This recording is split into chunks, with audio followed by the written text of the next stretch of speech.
Video में हम लोग क्लास 11th का इकाई 2 है पादप एवं प्राणियों में संरचनात्मक संगठन NCERT बुक से है। यहाँ पे अध्याय 5 पुष्पीय पादपों की आकारिकी। तो इसमें हम लोग परीक्षा उपयोगी महत्वपूर्ण प्रश्न उत्तर को देखने वाले हैं। तो वीडियो को एंड तक जरूर देखिएगा क्योंकि बहुत ही बेनिफिट होने वाला है आपको। और चैनल पे नए हैं तो सब्सक्राइब करके बेल आइकन को प्रेस कर दीजिएगा।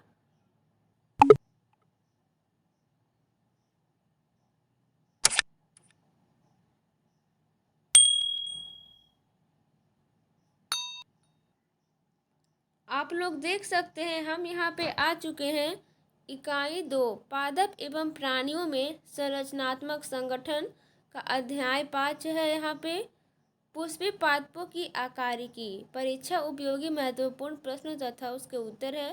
यहाँ पे कुछ मुख्य बिंदुओं दिए गए हैं। ओके, देखिए, अधिकांश द्विबीजपत्री पादपों में मूलांकुर के लंबे होने से प्राथमिक मूल बनती है। फिर यहाँ पे अगला पॉइंट है, इसमें पार्श्ववर्ती मूल होती है जिन्हें द्वितीयक तथा तृतीयक मूल कहते हैं। अगला पॉइंट है यहाँ पे प्राथमिक मूल तथा इसकी शाखाएं मिलकर मूसला मूल तंत्र बनाती है। ये मूल तने के आधार से निकलती है, इन्हें झकड़ा मूल तंत्र कहते हैं। आगे है यहाँ पे पौधों जैसे घास तथा बरगद में मूल मूलांकुर की बजाय पौधे के अन्य भाग से निकलती है, इन्हें अपस्थानिक मूल कहते हैं।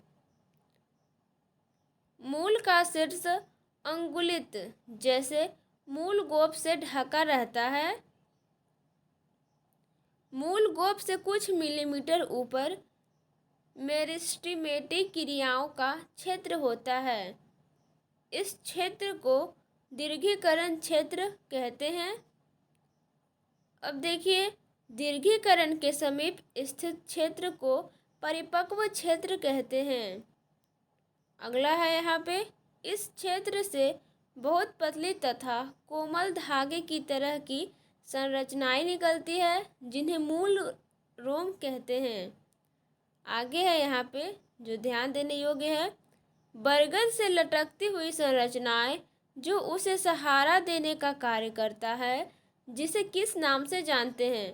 तो उत्तर हो जाएगा यहाँ पे प्रोप रूट, यानी कि सहारा देने वाली मूल कहते हैं। Okay, prop root. देखते हैं ना, बरगद के नीचे लटका हुआ रहता है ढेर सारा, तो कहीं कहीं वो पूरा विशाल हो जाता है और नीचे जमीन को छू देता है, तो वही बरगद को सहारा देता है, उसे ही प्रोप रूट कहते हैं।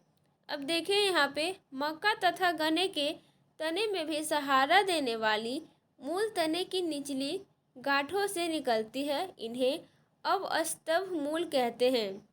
आप लोग देखते हैं मक्का होता है या यहाँ पे गन्ना होता है, उसका तना में ढेर सारा इस तरह का संरचना पाया जाता है जो उसे सहारा प्रदान करता है, तो उसे अवस्तंभ मूल कहते हैं। फिर आगे है यहाँ पे कुछ पौधों जैसे राइजोफोरा जो अनूप क्षेत्रों में उगते हैं, में बहुत से मूल भूमि से ऊपर वायु में निकलती है। ऐसे मूल को श्वसन मूल कहते हैं। कहने का अभिप्राय समझिए एक तरह से कि ये राइजोफोरा पेड़ है। ओके, अब इसका मूल जो है इस तरह से पानी रहता है, मूल जो है ऊपर की ओर इस तरह से उगता है। ओके, मूल ऊपर की ओर उगता है, नीचे नहीं इसका जड़ रहता है, बल्कि नीचे के बजाय ऊपर उगता है। ठीक है, तो इसे जो है कहते हैं श्वसन मूल। आगे देखिए, ये श्वसन के लिए ऑक्सीजन प्राप्त करने में सहायक होती है। फिर आगे चलते हैं, तना अक्ष का ऊपरी भाग है जिस पर शाखाएं, पत्तियां, फूल तथा फल होती है।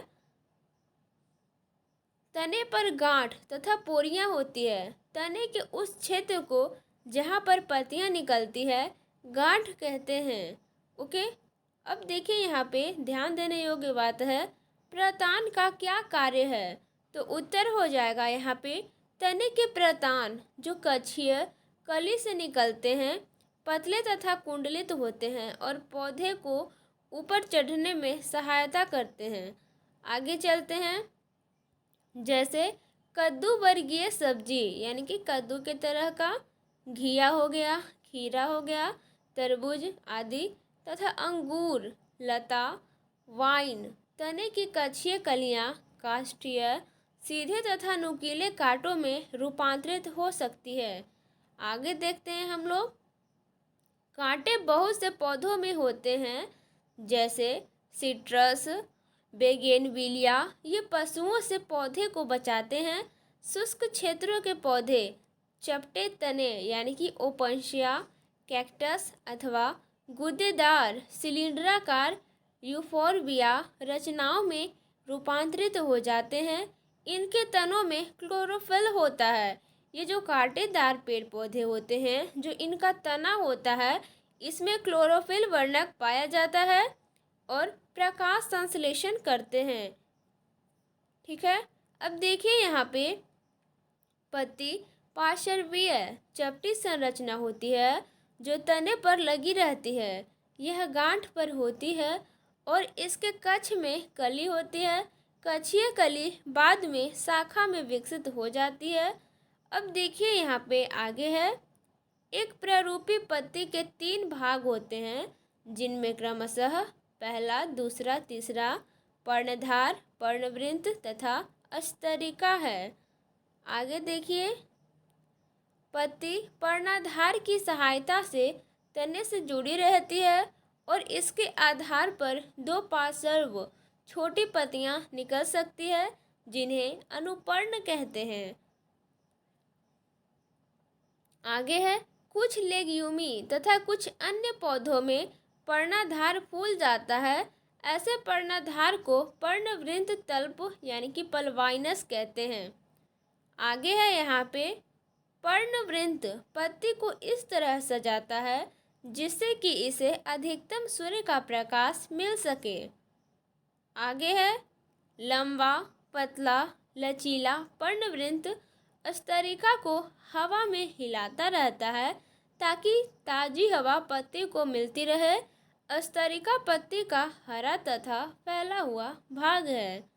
देखते हैं ना, जब पत्ती रहता है वो इस तरह से पूरा फैला हुआ रहता है, तो वही बोल रहा है स्तरिका पत्ती का हरा तथा फैला हुआ भाग है। अगला पॉइंट है यहाँ पे, जिसमें सिराएं तथा सिरिकाएं होती है। इसके बीच में एक सुस्पष्ट सिरा होती है जिसे मध्य सिरा कहते हैं। आगे यहाँ पे आता है सिरा विन्यास किसे कहते हैं, तो सिंपल सा उत्तर हो जाएगा। पत्ती पर सिरा तथा सिरिकाओं के विन्यास को सिरा विन्यास कहते हैं। आगे है। जब सिरिकाएं स्तरिका पर एक जाल सा बनाती है तब उसे जालिका सिरा विन्यास कहते हैं। यह प्रायः द्विबीजपत्री पौधों में मिलता है। आगे है। जब सिरिकाएं समानांतर होती है उसे समानांतर सिरा विन्यास कहते हैं। यह प्रायः एक बीजपत्री पौधों में मिलता है। आगे है। जब पत्ती की स्तरिका अछिन्न होती है अथवा कटी हुई, लेकिन कटाव मध्य सिरा तक नहीं पहुंच पाता है, तब वह सरल पत्ती कहलाती है। जब स्तरिका का कटाव मध्य सिरा तक पहुंचे और बहुत पत्रकों में टूट जाए तो ऐसी पत्ती को संयुक्त पत्ती कहते हैं। अगला पॉइंट है हमारा, संयुक्त पत्तियां 2 प्रकार की होती है। पहला तो यहाँ पे हो गया पीछाकार। संयुक्त पत्तियों में बहुत से पत्रक एक ही अक्ष एक्सिस जो मध्य सिरा के रूप में होती है। उदाहरण के लिए नीम। पहला तो पीछाकार हो गया संयुक्त पत्तियों के 2 प्रकार, और दूसरा हो गया हस्ताकार। ओके। हस्ताकार संयुक्त पत्तियों में पत्रक एक ही बिंदु अर्थात पर्णवृंत की चोटी से जुड़े रहते हैं। Example silk, cotton bridge. अब आगे क्वेश्चन आता है, पर्ण विन्यास किसे कहते हैं, तो उत्तर हो जाएगा तने अथवा शाखा पर पत्तियों के विन्यस्त रहने के क्रम को पर्ण विन्यास कहते हैं। अब यहाँ पे पर्ण विन्यास 3 प्रकार के होते हैं। पहला है यहाँ पे एकांतर सम्मुख तथा चक्करदार, इसे ही कहते हैं। दूसरा है सम्मुख तथा तीसरा है चक्करदार। अब यहाँ पे हम लोग जानेंगे बारी बारी से कि एकांतर प्रकार के पर्ण विन्यास में एक अकेली पत्ती प्रत्येक गांठ पर एकांतर रूप में लगी रहती है, जैसे गुड़हल, सरसों, सूर्यमुखी। सम्मुख प्रकार के पर्ण विन्यास में प्रत्येक गांठ पर एक जोड़ी पत्ती निकलती है और एक दूसरे के सम्मुख होती है। उदाहरण कोलोट्रोपिस यानी कि आक और अमरूद।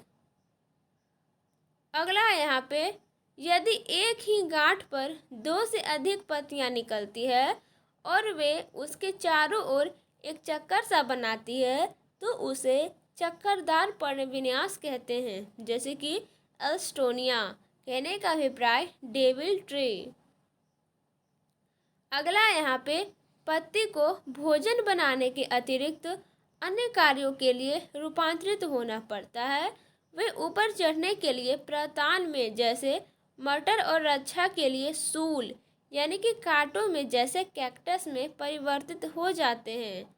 ओके, अब आगे चलते हैं हम लोग।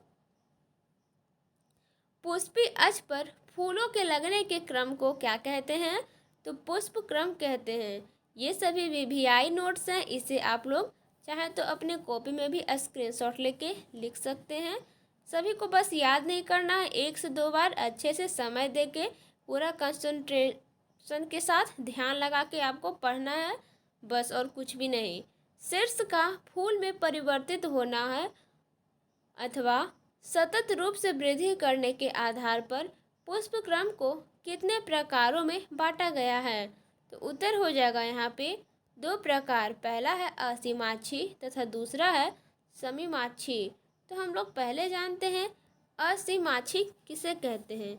असीमाक्षी प्रकार के पुष्प क्रम को प्रमुख अक्ष में सतह वृद्धि होती रहती है और फूल पार्श्व में अग्रभिसारी क्रम में लगे रहते हैं।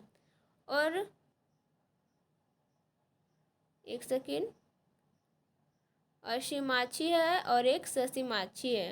ओके, तो अब हम लोग देखते हैं ससीमाक्षी पुष्प क्रम में प्रमुख अक्ष के शीर्ष पर फूल लगता है, इसलिए इसमें सीमित वृद्धि होती है। अगला यहाँ पे एंजियोस्पर्म में पुष्प। कहने का अभिप्राय फूल एक बहुत महत्वपूर्ण ध्यानकर्षी रचना है। यह एक रूपांतरित प्ररोह है जो लैंगिक जनन के लिए होता है। किसमें? तो एंजियोस्पर्म फूल या पुष्प में। अब देखिए यहाँ पे एक प्ररूपी फूल में विभिन्न प्रकार के विन्यास होते हैं जो क्रमानुसार फूले हुए पुष्पावृंत, जिसे पुष्पासन कहते हैं, पर लगे रहते हैं। ये है कैलिक्स, कोरोला, पुमंग तथा जायांग।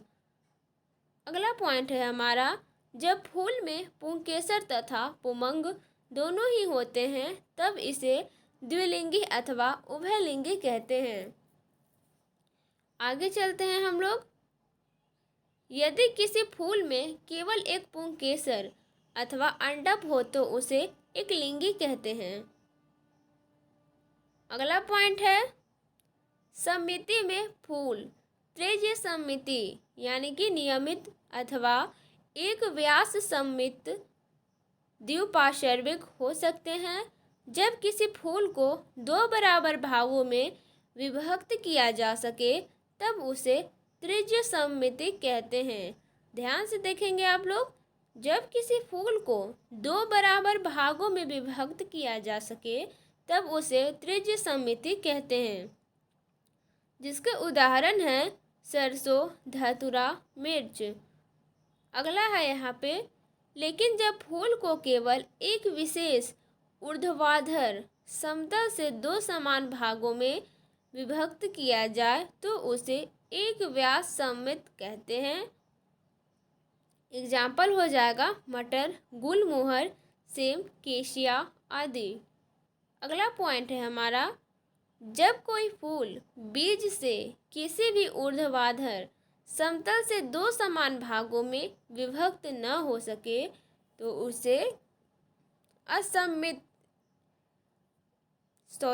उसे असममिति अथवा अनियमित कहते हैं। जैसे कि केना,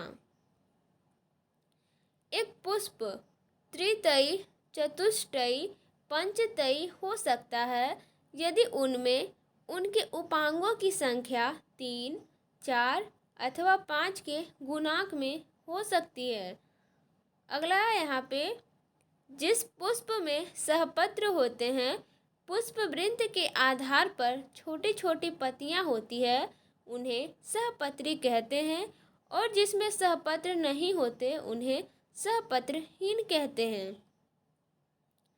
अब आइए हम लोग देखते हैं अधोजायांगता यानी कि हाइपोगाइनस क्या है। हाइपोगाइनस एक तरह से वैज्ञानिक द्वारा नाम दिया गया है। तो उत्तर हो जाएगा यहाँ पे, अधोजायांगता में जायांग सर्वोच्च स्थान पर स्थित होता है और अन्य अंग नीचे होते हैं। ऐसे फूलों में अंडाशय ऊर्ध्ववर्ती होते हैं। इसके सामान्य उदाहरण सरसों, गुड़हल तथा बैगन है।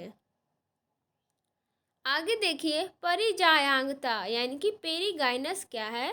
तो उत्तर हो जाएगा यहाँ पे, परिजायांगता में अंडाशय मध्य में होता है और अन्य भाग पुष्पासन के किनारे पर स्थित होते हैं तथा ये लगभग समान ऊंचाई तक होते हैं। इसमें अंडाशय आधा यानी कि अधोवर्ती होता है और इसके कुछ उदाहरण हैं पल्म, गुलाब, आडू। ओके, अब देखिए हम लोग अधिजायांगता जिसे एपिगाइनस कहते हैं। तो अधिजायांगता एपिगाइनस क्या है।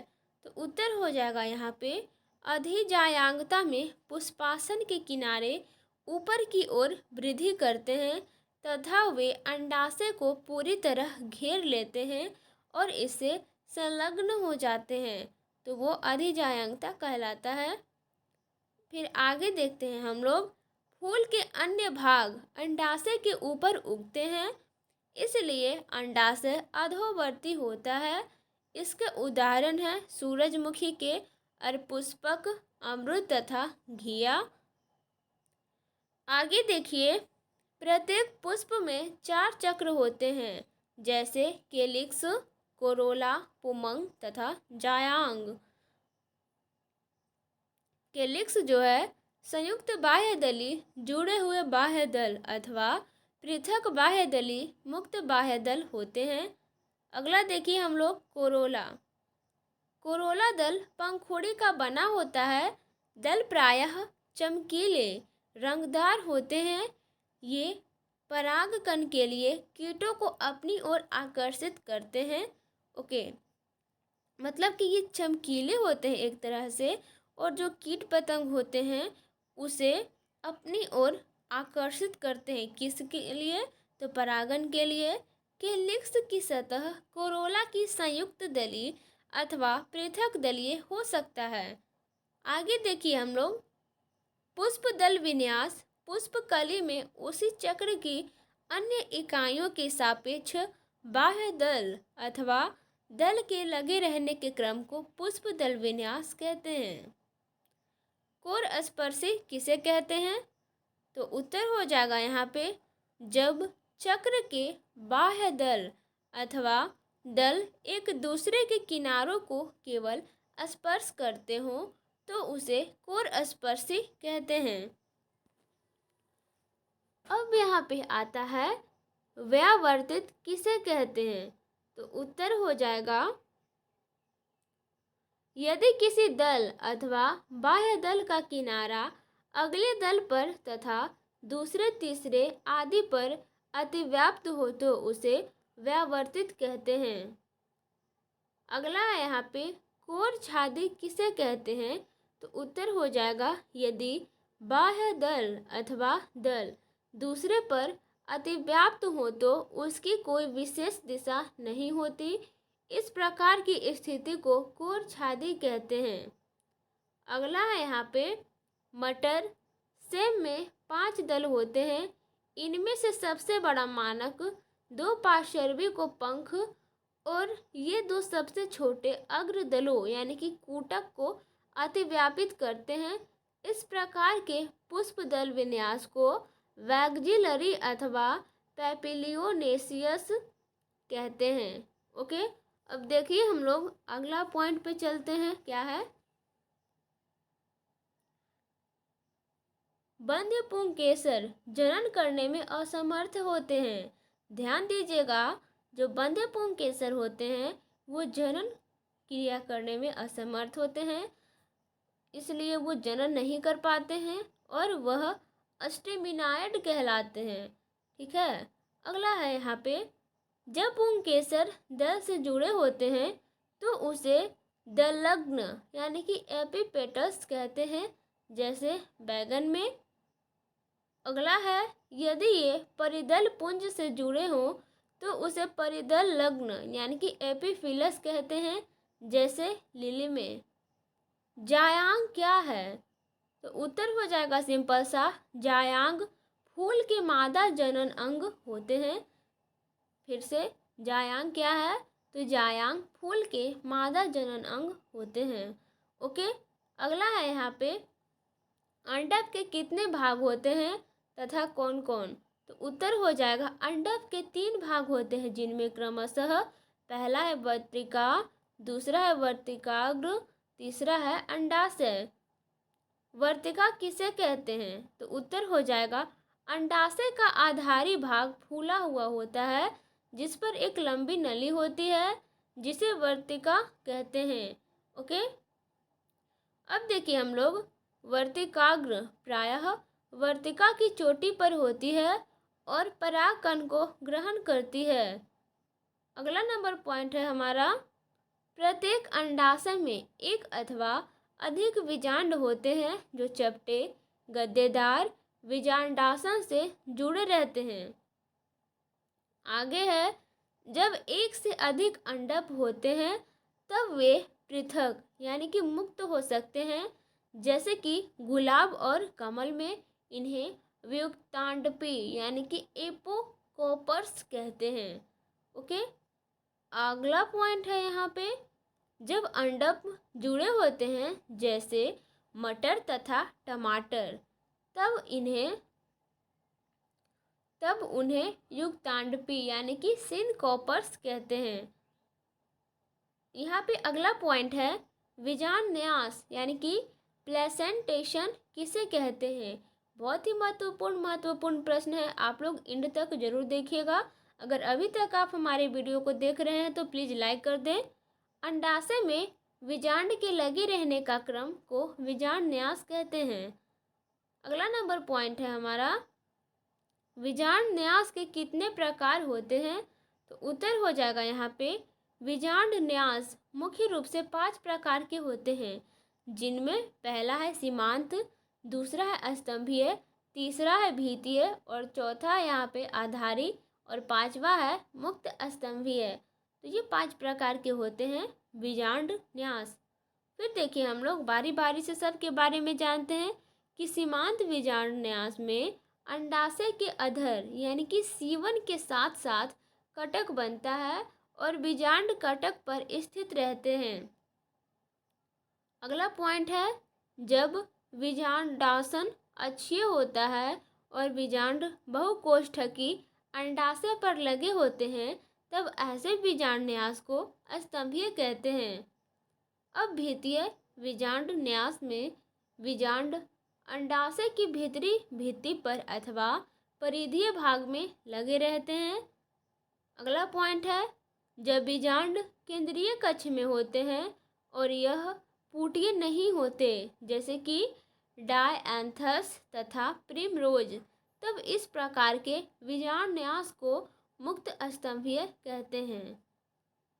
अगला पॉइंट है यहाँ पे, आधारी बीजांडन्यास में बीजांडासन अंडाशय के आधार पर होता है और इसमें केवल एक बीजांड होता है, जैसे कि एग्जाम्पल में हो जाएगा आपका सूरजमुखी या गेंदा। अगला पॉइंट है यहाँ पे, फल पुष्पी पादपों का एक प्रमुख अभिलक्षण है। यह एक परिपक्व अंडाशय होता है जो निषेचन के बाद विकसित होता है। कौन? तो फल। अनिषेकी यानी कि पार्थेनोकर्णिक फल किसे कहते हैं? तो ध्यान से देखेंगे आप लोग इसका उत्तर। यदि फल बिना निषेचन के विकसित हो तो उसे अनिषेकी फल कहते हैं। अनिषेची नहीं है यहाँ पे, अनिषेकी है, ध्यान देंगे। अगला है यहाँ पे, जब फल भित्ति मोटी तथा गूदेदार होती है तब उसमें एक बाहरी भित्ति होती है जिसे बाह्य फूल भित्ति कहते हैं। इसके मध्य में मध्य फल भित्ति तथा भीतरी ओर अंतः फल भित्ति होती है। आगे चलते हैं इसका एग्जाम्पल पे। एग्जाम्पल नहीं है, नोट करके एक बात यहाँ पे बताया गया है। आम तथा नारियल में फल के प्रकार को अस्थील यानी कि ड्रुप कहते हैं। इसे आपको याद रखना है। बीजावरण किसे कहते हैं? तो उत्तर हो जाएगा यहाँ पे, बीज की बाहरी परत को बीजावरण कहते हैं। सिंपल सा उत्तर है। फिर देखिए, बीजावरण की दो सतहें होती है। पहला है बाहरी सतह जिसे बीज चोल और भीतरी सतह को टेगुमेन कहते हैं। प्रत्येक बीज में नाभिका के ऊपर छिद्र होता है जिसे बीजांड द्वार कहते हैं। अब देखिए यहाँ पे भ्रूणपोष आता है। भोजन संग्रह करने वाला उत्तक है जो द्विनिषेचन के परिणाम स्वरूप बनते हैं। अब अगला क्वेश्चन आपके साथ आता है यहाँ पे, एल्यूरोन किसे कहते हैं? तो उत्तर हो जाएगा, भ्रूणपोष की बाहरी भित्ति भ्रूण से एक प्रोटीनी सतह द्वारा अलग होती है जिसे एल्यूरोन सतह कहते हैं। आगे है यहाँ पे, भ्रूण आकार में छोटा होता है और यह भ्रूणपोष के एक सिरे पर खांचे में स्थित होता है। इसमें एक बड़ा तथा ढलाकार बीजपत्र होता है जिसे स्कुटेलम कहते हैं।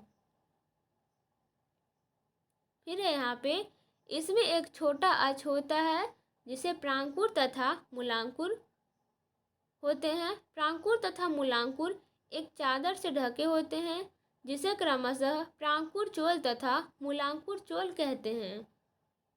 आगे देखते हैं हम लोग, जो कि बहुत ही महत्वपूर्ण है आप लोगों के लिए।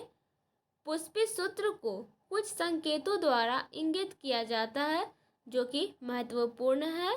विद्यार्थी इसे जरूर याद करें या दिमाग में जरूर रखें। देखिए क्या क्या है। पुष्पी सूत्र है कुछ यहाँ पे और संकेत है। ओके, संकेत है यहाँ पे और यहाँ पे पुष्पी सूत्र है।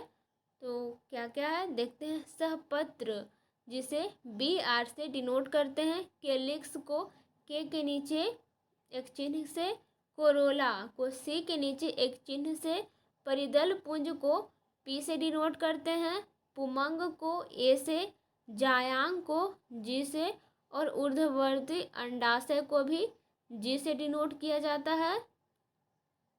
फिर आगे देखते हैं, अधोवर्ती अंडाशय को G के नीचे चिन्ह है उससे, फिर नर फूल के लिए इस तरह से, फिर मादा के लिए इस तरह से। ध्यान से आप लोग देखेंगे कि मादा के लिए किस तरह से प्रयोग किया जाता है। फिर द्विलिंगी के लिए इस तरह से होता है और त्रिज्य समिति का इस तरह से होता है। फिर आगे चलते हैं हम लोग, एक व्यास समिति का इस तरह से होता है। ओके, तो इसे आप लोग को क्या करना है, ध्यान में रखना है कि पुष्पी सूत्र और उसका संकेत क्या क्या होता है। यहाँ पे एक बात ध्यान देने वाली है, यहाँ पे जायांग है और ऊर्ध्ववर्ती अंडाशय है, इस दोनों को G से ही सूचित किया जाता है और अधोवर्ती अंडाशय को G के नीचे क्रैकरिंग से डिनोट किया जाता है। अब देखिए हम लोग आगे भी कुछ और क्वेश्चंस है जो कि आप लोग के लिए महत्वपूर्ण है, तो इसे भी आप लोग देख लें। युक्त दरों की संख्या को ब्रैकेट से बंद करते हैं और आसंजन को पुष्पी चिन्हों के ऊपर रेखा खींचते हैं। पुष्पित चित्र से फूल के भागों की संख्या, उनके विन्यस्त क्रम और उनके संबंध के विषय में जानकारी प्राप्त होती है। यानी कि ध्यान से देखेंगे, पुष्पित चित्र से फूल के भागों की संख्या, कि फूल के भाग की संख्या कितनी है, उनके विन्यस्त क्रम और उनके संबंध के विषय में जानकारी प्राप्त होती है। फिर आगे देखते हैं हम लोग कुछ महत्वपूर्ण कुलों का वर्णन।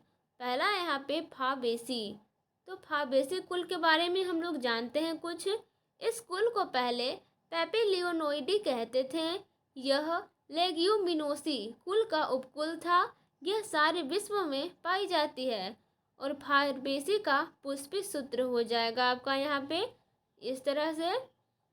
आप लोग चाहें तो देख सकते हैं कि इसे क्या कहते हैं, इसे क्या कहते हैं। ये के का कोरोला 5 है, कैल्शियम 1 है, 2 है, ये भी 2 है, A9 है। यहाँ पे ए किसे डिनोट करते हैं देख सकते हैं। यहाँ पे ए को पुमंग से डिनोट करते हैं, तो यहाँ पे हो जाएगा पुमंग 9+1 है। और जी के नीचे रैक रिंग, उसे क्या कहते हैं यहाँ पे देख लीजिए आप लोग। तो अधोवर्ती अंडाशय है, तो यहाँ पे अधोवर्ती अंडाशय 1 है। इसी तरह से आप लोग मिला के लिख के समझ सकते हैं।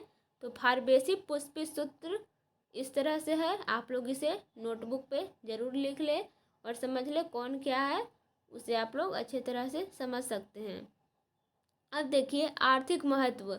इस कुल के सदस्यों में अनेकों प्रकार की दाल, चना, अरहर, सेम, मूंग, सोयाबीन, खाद्य तेल, सोयाबीन, मूंगफली, रंग यानी कि नील, तंतु, सनई, चारा, संसवेनिया, ट्राइफोलियम, सजावटी फूल यानी कि ल्यूपिन, स्यूअपी, औषधि यानी कि मुलैठी के स्रोत हैं। आगे देखिए सोलानेसी। सोलानेसी यह भी एक कुल है।